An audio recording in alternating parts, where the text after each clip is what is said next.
I'm Dr. Erica Bove, and welcome to the Love and Science podcast.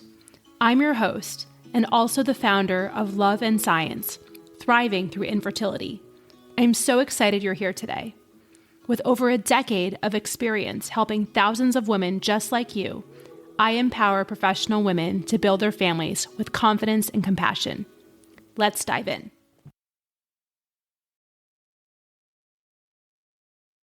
Hello, my loves, and welcome back to the Love and Science podcast. This is a very, very exciting episode because it is the 52nd episode that I have recorded on this podcast. And from the date of release, tomorrow is actually the 1-year anniversary of the Love and Science podcast. Now, I will tell you, I am a physician, right? As many of my listeners are. I have followed the straight and narrow, right?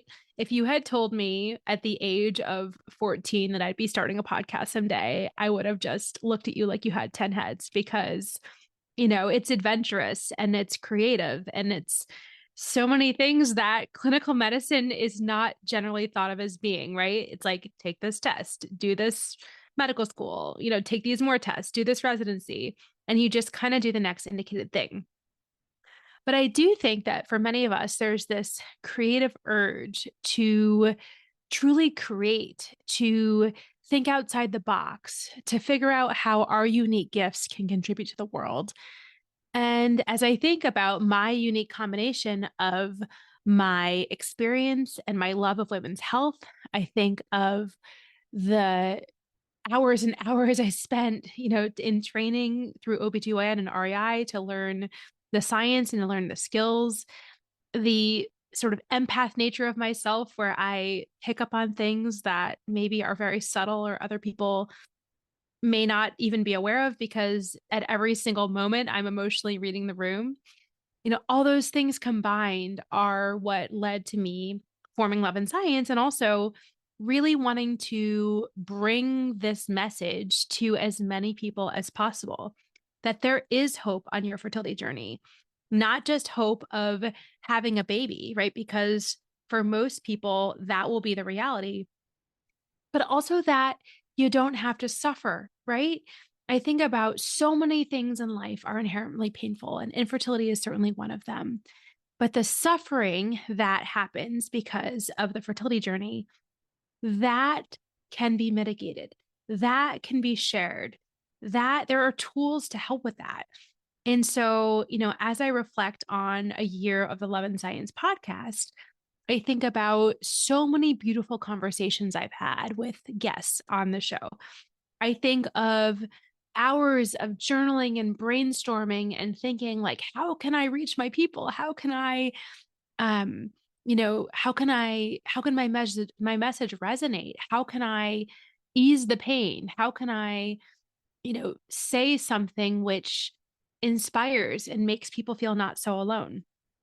So today is going to be a reflection on some of the transformations that I've seen and also some of the techniques that I have developed in terms of helping mostly physician patients, but also professional women patients, because I take care of many of those too, to cross the bridge to parenthood, whole, intact, and supported. So, the first thing that I will say is when we do our Friday night support groups at Love and Science, we always start with the win of the week. And what does that really mean? That means that we pause long enough to look at what's actually working in our lives. Because if we don't pause and look at it, it passes us by. Our brains are wired for the negative. So if we don't pause and stop and ask ourselves what's actually working, we're going to notice the fact that the journey just got a little bit longer. We're going to notice the fact that our friend, who's on this journey too, got a positive pregnancy test and maybe you didn't this month. Like there's so many ways when we can compare and feel inadequate and feel frustrated. And those feelings are all valid. Don't get me wrong. But I think the way that our brains are wired, we don't look for the good. We don't look for the wins. And so like looking at, a few of the people that I've helped in the last year and still continue to help, quite frankly, who are navigating this process with more ease, with more grace, with more lightness, with more support. I wanted to just take a moment and think about those things because it's been on my mind as I've really been humbled by the fact that we've been doing this podcast for a year. So, one of the themes that you've seen throughout is the theme of overcoming limiting beliefs. One of my very first clients came to me and she had had, a couple of miscarriages outside of IVF. She had had a non-pregnancy through IVF and also an early loss through IVF.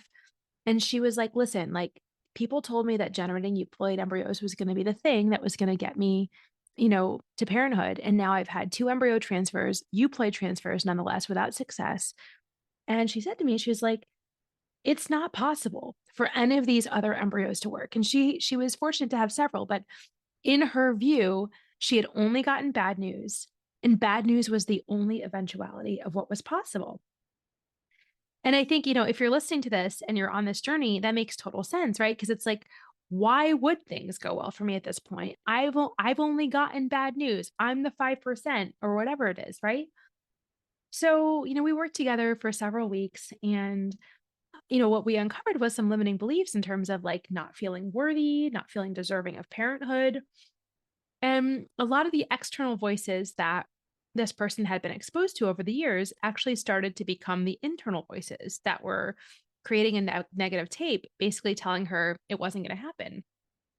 And so what we started to do, we sort of felt the feelings, which is where we start a lot at the time in Love and Science. And we also, started visualizing like, what would it look like if the next transfer worked, right? And I call this possibility thinking. It is possible that this next embryo transfer could work. It's not like this is a slam dunk, this is a home run, this is absolutely working. But we actually ask ourselves the question, like, is it possible? Or even affirm it is possible that this next transfer could work. Yes, it's also possible that it might not work either, but we also have to leave open the possibility that it could work. So that's what we did. And basically, I saw a shift. I saw her start to believe in herself in the process. I saw her start to trust, stop ruminating, like all the things that were really sucking her joy and sucking her energy. And ultimately, the next transfer did work and she ended up being successful. And so, it's that mind body connection and, really leaning into the tools. Sometimes the next embryo transfer does not work, but I truly think if we believe in our heart of hearts, it's not going to work, that for some reason, it's more likely not to work, right? I think we have to be receptive for this process. And so, when I think of that, that person, I think the key to her success was truly overcoming the limiting beliefs so that she could believe in the process, believe that it was possible, and just trust that ultimately she would be successful. It's a beautiful story, right? And now that she is on the other side and now has a child and is parenting this little one, and I think what happens is that life doesn't necessarily get easier. Sometimes it even gets harder, but now there are the tools to overcome other limiting beliefs and to stay the course and maybe even to pass that along, to the next generation. So that's my story for a beautiful transformation about overcoming limiting beliefs. That was just so humbling and beautiful to see. Another person I worked with really started to access joy and lightness again. I think for many of us women physicians, we lose ourselves somewhere in medicine. Like, I don't know whether it happens probably at some point in medical school, maybe definitely residency. But we forget who we are, right? We work, work, work. We people please. We, you know, truly forget who we are, what we want, what we value. And then at some point we emerge and we're a shell of ourselves, right? Like we've forgotten how to access joy. We've forgotten how to access lightness. We are full of, negative thinking. And what this happens is this can actually paralyze us, psychologically, right? Like, if we can't access happiness and joy and lightness, and we're so consumed, with the next fertility appointment and the next pregnancy test and all those, again, like people who aren't on the fertility journey experience this too. But I think there adds another layer going through the fertility journey in terms of being like, this has to be my sole focus. If I don't think about it hard enough or long enough, it's not going to happen.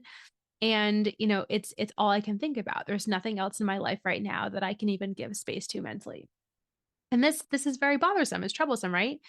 So, I think that one of my goals at Love and Science is to give people the tools to say, like, fertility is just one room in my house, or maybe it's going on in the background. Yes, I give it its due time and energy and attention, but I have other things in my life that I look forward to. I plan trips, I spend time with friends.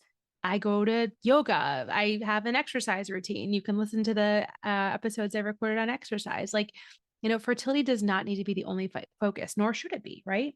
But how do we let go of like the Google rabbit hole, of thinking of all the questions to ask the REI, of those shame spirals that just continue, that go and go and go and take our thoughts?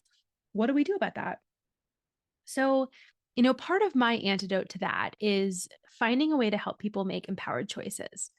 As female physician patients, there's so much responsibility on us, right? Like we take responsibility for every other person and their outcomes. And so I think at some level, we have this belief that we are responsible for this working in ourselves. And if it doesn't work, then somehow it's our own fault. Now, this is totally not how it actually is, but it feels very much like that in the moment.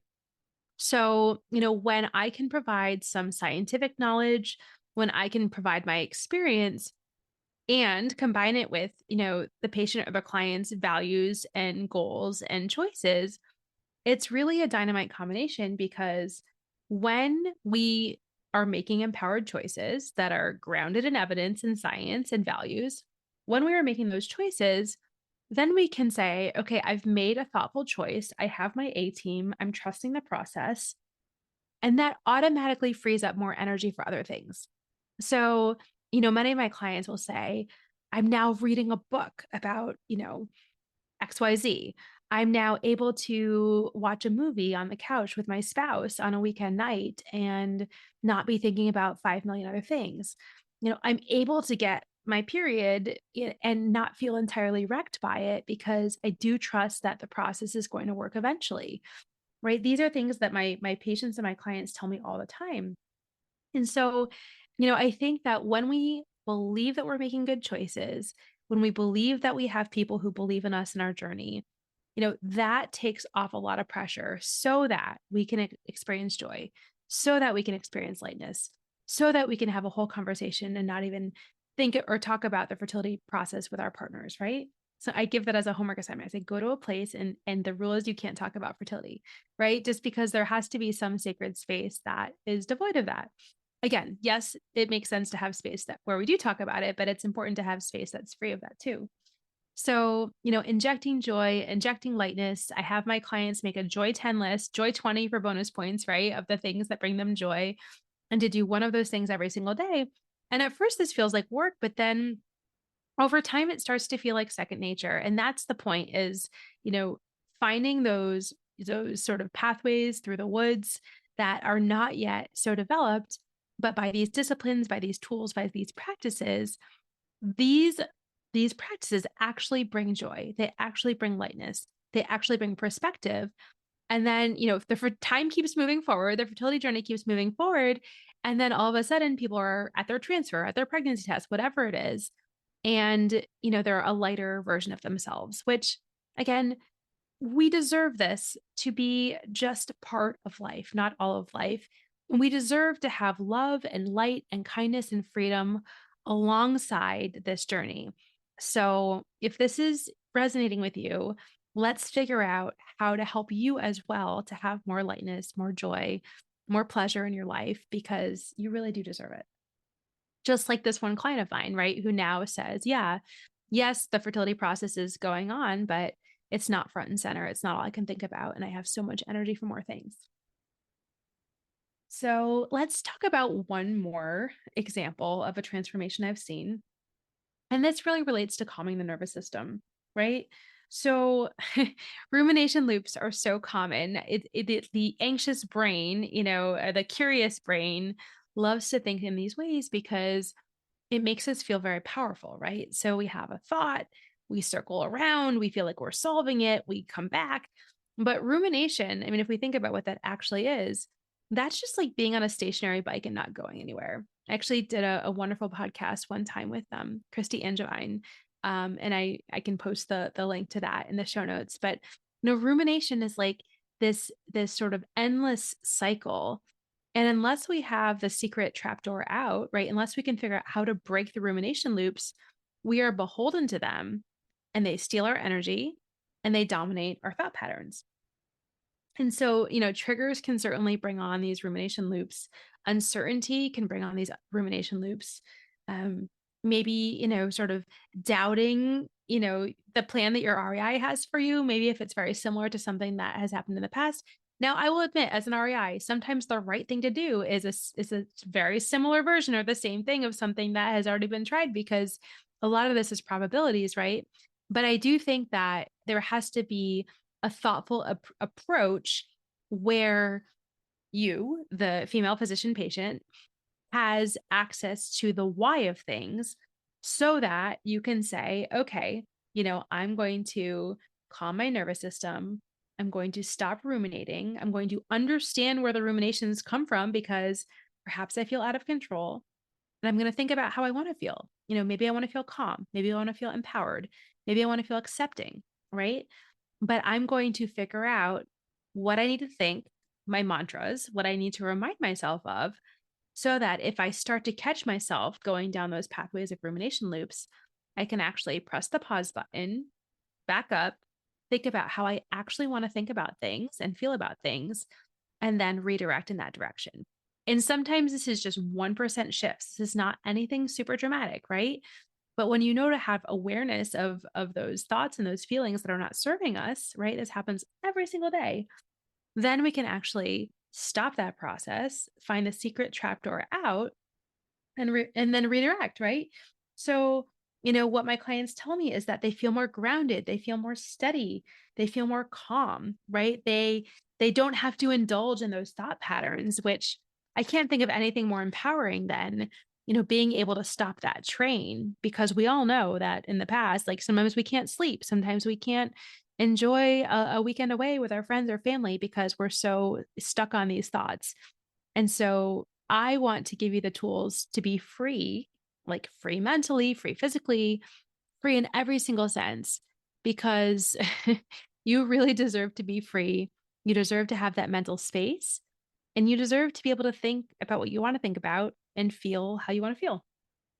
So that's been really beautiful, to see, especially one of my clients to say, like, if the evenings were tough before, that she has more energy, she can watch a show with her spouse, she can cook dinner, she has more motivation, just because she, even though she still has feelings of fear and nervousness and all the stuff that everybody else obviously experiences, because that's just how it goes, she has tools to deal with it and can catch herself, and as she's moving towards another embryo transfer, is really enjoying a lot of life, which, I think that is really the key, right? Is that we are able to have a clear mind, have a, strong body, a capable body, and have an open heart as we go into this.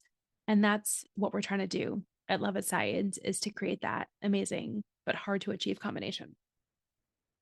So let's talk about some techniques that we use. And I've sort of touched upon these in these 3 examples. But what are some techniques that we actually can use to facilitate these transformations? The first one I would say is embodiment and feeling the feelings. Like, what does that really mean? That means that most of us live in our heads, in our minds. We're very cerebral. We are very analytical. I mean, to our credit, like that's a lot of what's led to our success. Like if I can look at all the details and put the pieces together, that's going to help me diagnose, it's going to help me treat, it's going to make me a really good doctor.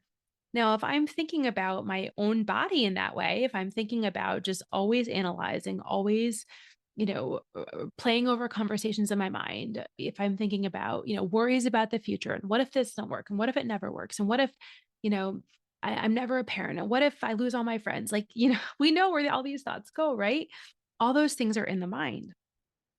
But if we can actually pause long enough to feel our feelings, if we can find our breath, if we can feel our feet on the ground, if we can actually tune in to where the feelings are located in our bodies, which is a skill. I had to learn it myself.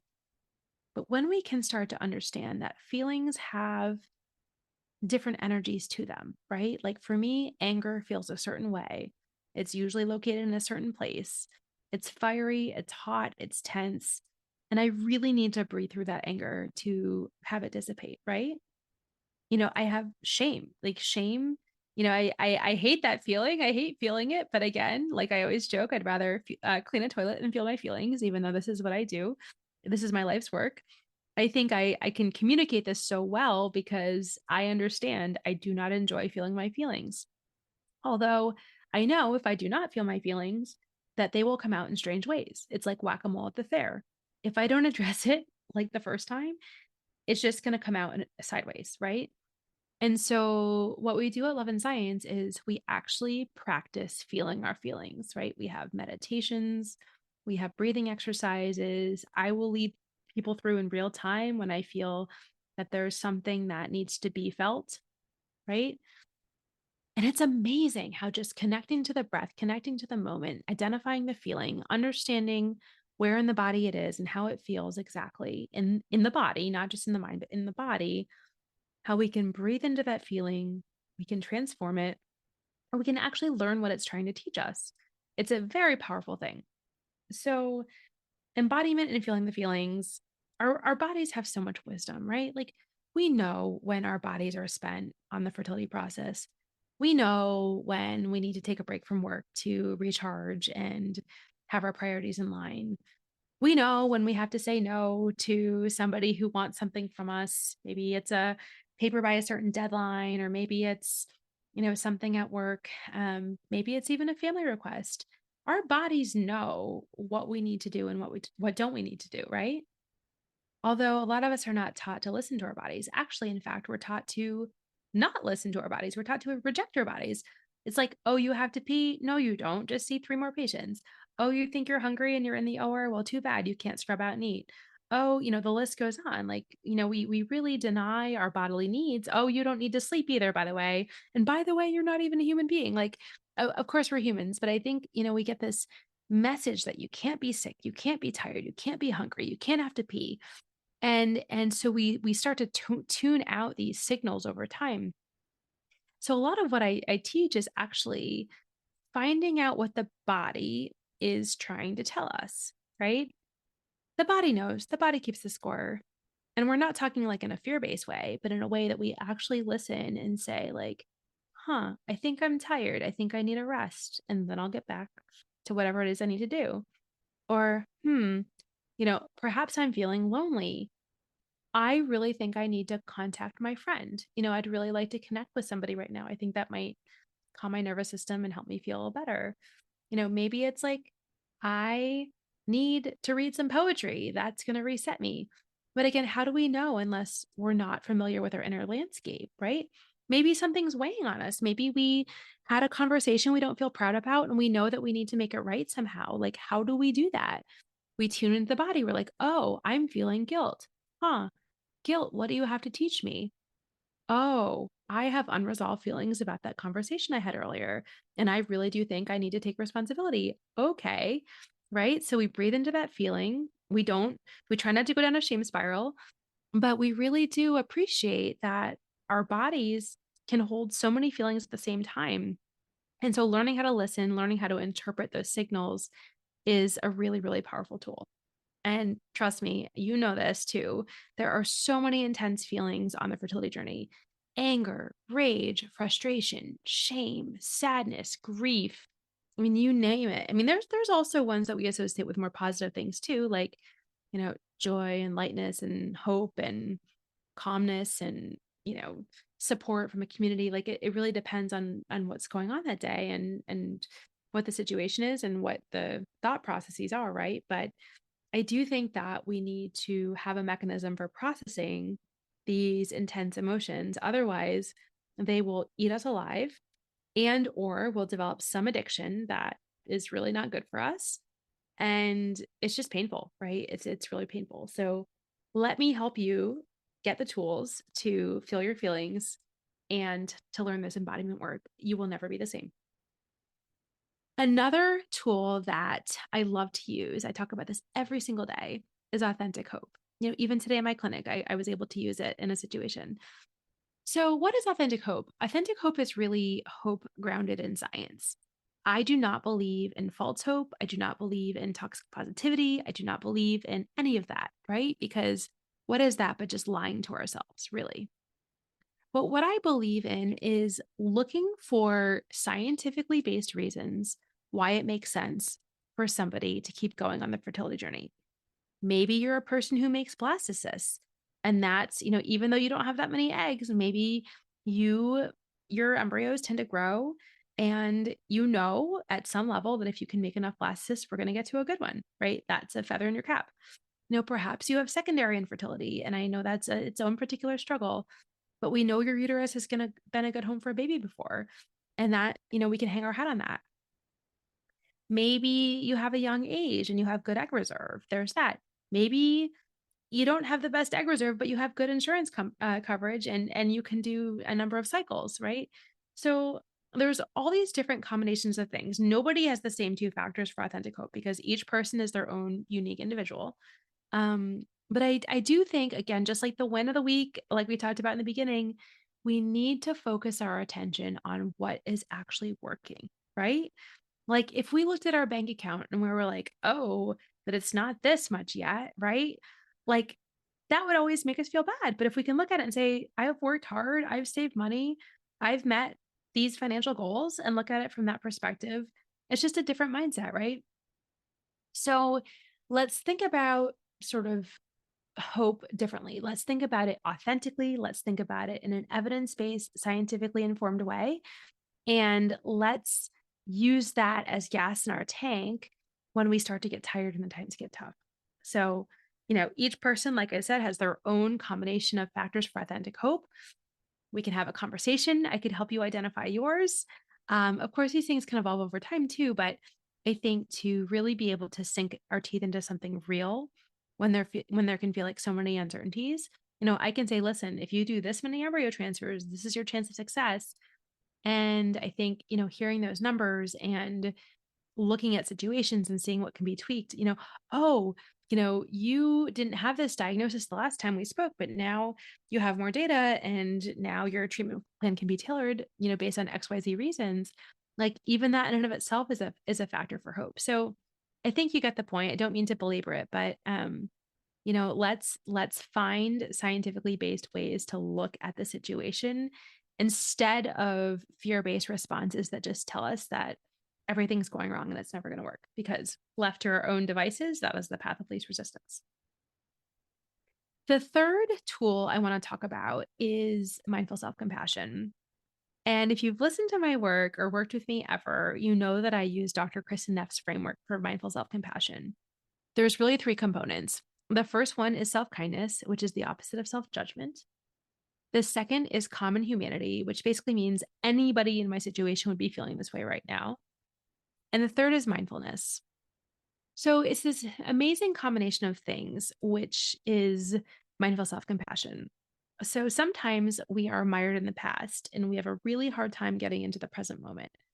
But if we can have a sensory experience, maybe it's, a beautiful soup that is so hot and so delicious, and we can hold the warm bowl in our hands. And we are just, in this moment, feeling the steam on our face of this delicious soup. That is reason to be in the present moment. The only thing that matters in that moment is how it feels and the soup that we're enjoying and all of that. So, mindfulness can be super powerful. Another thing that can be super powerful is common humanity. That's one of the reasons I formed the support group on Friday nights, is because we need to reflect our journeys in each other. We need to celebrate the wins. We need to rally around each other for the hard times, and everything in between. And so this whole notion of common humanity, it's like there's so much self-judgment we have to be like, oh, I shouldn't be this sad about it, or I should be more positive, or whatever we tell ourselves. But hey, when we get bad news, it's normal to be sad, right? So I think that when we can help each other along, when we can see our stories in each other, when we can reflect back our own inner beauty, when we can validate the tough feelings and the tough thoughts and realize that we're not alone, that is just ever so powerful. And self-compassion, I mean, I think that if we think about being kinder to ourselves, a lot of people say, like, listen, Erica, that's just like a bunch of woo. That's not going to work for me. It's not how I became successful as a physician. It's not how I'm going to be successful in my fertility journey. Like, that's just a bunch of BS. Like, I get this a lot. Like, there's a lot of skepticism about self compassion. But I will tell you, I've experienced this myself, and a lot of my clients have too, that when you actually give it a try, even if it's pretty uncomfortable at first, it actually ultimately feels better, right? It's like a weight is lifted, there's a relief. And the interesting thing is, not that we do it for this reason, but we actually perform better when we're self compassionate with ourselves. Like everyone's like, oh, I'm going to be soft. Oh, I'm not going to, achieve as much, yada, yada, whatever. But that's actually not what the data shows. The data shows that when we can talk to ourselves with an inner coach instead of an inner critic, when we can be kind to ourselves, when we can love ourselves, when we can treat each other as we would a friend, right? Like, and this can take many, many different forms, right? This can take the form of, like even today, a colleague's family member was having surgery and, this person was having a hard time taking time off to be with them. And I said, what would you tell me? And the answer automatically was like, well, yeah, take the time off, but I can't do that with myself. And like, why are we hard on ourselves, right? It's our training, it's our limiting beliefs. And so I think sometimes when we can use self-compassion to this full extent, it feels better to our souls and it really helps us weather the journey because we can be kind to ourselves if we make a mistake. We can find the common humanity and realize we're not so alone. And, we can have tools to really get into the present moment. You know, sure, there are some tough things that can happen in the present moment, but we can always handle the present moment, right? When we regret the past, or feel bad about ourselves for past decisions, when we dread the future, those are all things that are out of our control. But a lot of what we do at Love and Science is actually taking back our agency, taking back our power. Even when we have our, excuse my language, fuck it Fridays, like those are not just to air our grievances, those are actually to help each other navigate the hard stuff. So let's figure out together how to take back your power, especially if you're feeling beaten up and bruised and tired from the process. There are so many avenues through. So, last but not least, as I reflect on the 1 year anniversary of the Love and Science podcast, I can't help but think of the amazing community that we've built alongside this podcast, alongside this program. I mean, it's just absolutely beautiful. We share the wins, we have a safe, supportive space. Truly, we end the isolation that is the infertility journey, right? It's like when you go to the grocery store, I always say this, you see the pregnant people, right? You don't see the people who have infertility because there's no such thing as a scarlet eye that says, I have infertility. It just doesn't exist. It's silent. But every single person with infertility is suffering in silence, and it does not have to be that way. So let's end the isolation that is the infertility journey. Let's let ourselves be supported and let us all get through to the other side as parents, whole, supported, and intact. It's just the way it needs to be. We have to change how this is done. It is just too much suffering. It is just too much heartache. And truly, too many people stop and care because it is just too hard. In my heart of hearts, I just know that, I trust, I guess I don't know, but I truly believe that if people stick with fertility treatment, it usually does work. Maybe it's not the strong plan A, but people usually become, parents. And again, I say people who want to become parents deserve to become parents, will make excellent parents. And there is a pathway to parenthood for every single person who wants it. So, let's figure out how to feel better. Let's make confident, empowered choices that are grounded in science. Let's even think about having a trusted guide and a community to support you when it's your time, right? Like, this is your time to cross the bridge to parenthood. Do not wait any longer. It is time to celebrate the 1 year anniversary. It is time to think about investing in yourself. You truly do deserve it. So, what I would say is an invitation. I have started a newsletter, which I do every single week. It often aligns with a podcast, but not always. And I'm very thoughtful about these newsletters because, like I said, I really do want to give you something valuable that is going to help you get through your week. My favorite podcast is We Can Do Hard Things by Glennon Doyle and Abby Wambach and Amanda Doyle, right? And I look forward to the podcast. I relish in the podcast. It makes me laugh. If I'm up at 2 a.m. and I can't fall asleep, I put on the podcast and their voices because It feels like a safe space to me. For some reason, I'm able to fall back asleep. I want the Love and Science podcast to be that for you. I want the Love and Science community to be that for you, right? So subscribe to my newsletter through my website, and you can submit requests for future podcast episodes. People who know me know that I'm always asking. I will create content specifically for you because I know that's what's going to resonate the most. So go to my website, subscribe, submit requests for future podcast topics. I absolutely take into account that feedback and I absolutely act on it.